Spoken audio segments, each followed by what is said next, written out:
Welcome back to the channel. Today we're diving into a core component of electric vehicles, high-voltage batteries.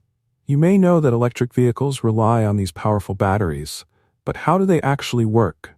And what makes high-voltage batteries so essential for EVs and hybrids?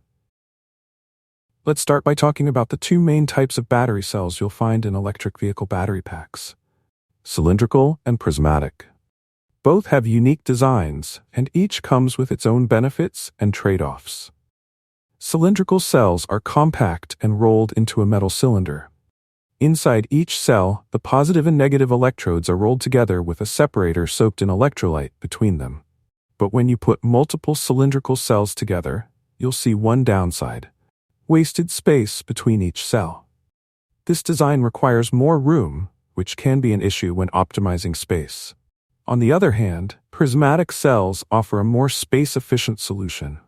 They have flat electrodes that stack neatly inside a box-like structure, so there's no wasted space between cells.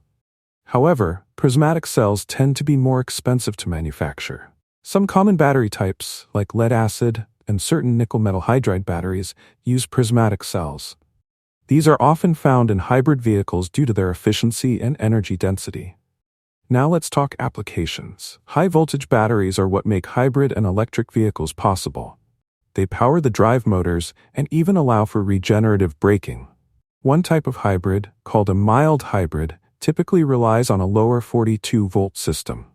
With mild hybrids, the battery assists the engine with functions like stop-start, regenerative braking, and an extra boost during acceleration.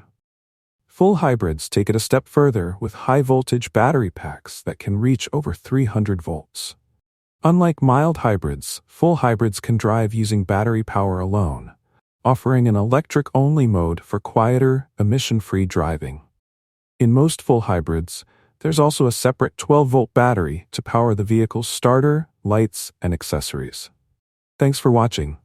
If you found this video helpful, give us a thumbs up, and don't forget to subscribe for more automotive tips.